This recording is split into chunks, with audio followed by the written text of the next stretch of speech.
एक बार की बात है, महान विद्वान और नीति के ज्ञाता आचार्य चाणक्य एक राजा के दरबार में पहुंचे। आचार्य चाणक्य का रंग सांवला था, चेहरा साधारण था और वे बहुत ही सरल वस्त्र पहनते थे। जैसे ही वे दरबार में प्रवेश करते हैं, वहां मौजूद कुछ दरबारी उन्हें देखकर आपस में हंसने लगते हैं। कोई उनके रंग का मजाक उड़ाता तो कोई उनके साधारण रूप को देखकर ताने मारता। एक दरबारी हंसते हुए बोला, ये कैसे विद्वान हैं?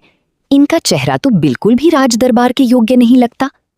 दूसरा दरबारी बोला, भगवान ने इन्हें थोड़ा अच्छा रूप दे दिया होता तो कितना अच्छा होता।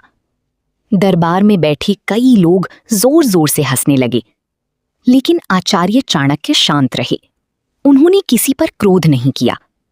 कुछ देर बाद चाणक्य मुस्कुराए और बोले, तुम लोग मेरे रंग और रूप का मजाक उड़ा रहे हो, लेकिन क्या तुम जानते हो कि इसका अर्थ क्या है? दरबारी बोले, इसमें अर्थ क्या है?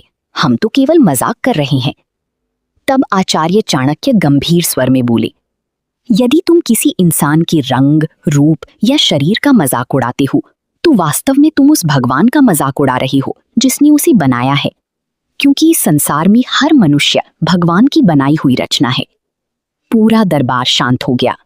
चाणक्य आगे बोले, मनुष्य की पहचान उसके चेहरे और रंग से नहीं होती, बल्कि उसके ज्ञान, संस्कार और कर्मों से होती है। सोने का घड़ा बाहर से चमक सकता है, लेकिन यदि उसके अंदर जहर हो तो वो किसी काम का नहीं। वहीं मिट्टी का साधारण घड़ा भी अगर मीठे पानी से भरा हो तो सबकी प्यास बुझाता है। राजा और सभी दरबारी चाणक्य की बात सुनकर शर्मिंदा हो गई। उन्हें अपनी गलती का एहसास हुआ। राजा तुरंत अपने सिंहासन से उठे और आचार्य चाणक्य से क्षमा मांगते हुए बोले, आचार्य, आज आपने हमें बहुत बड़ी सीख दी है। हमें कभी भी किसी व्यक्ति का मजाक उसके रंग, रूप या गरीबी के कारण नहीं उड़ाना चाहिए।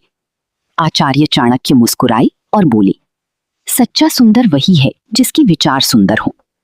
उस दिन के बाद दरबार में किसी ने भी कभी किसी के रूप या रंग का मजाक नहीं उड़ाया।